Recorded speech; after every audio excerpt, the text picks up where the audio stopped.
bronkitis ini boleh sembuh dengan sendiri, tetapi sekiranya keadaan berlarutan seperti acute bronchitis yang serius, biasanya ia memerlukan intervention atau ubat-ubatan untuk mempercepatkan kesembuhan.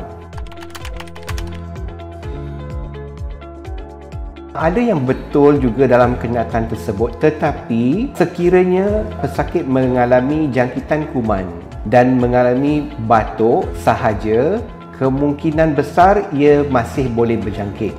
Tetapi sekiranya acute bronchitis ini terjadi selepas jangkitan kuman, kita panggil pasca jangkitan kuman, dalam kes-kes seperti ini, kebarangkalian untuk berlaku jangkitan adalah sangat rendah.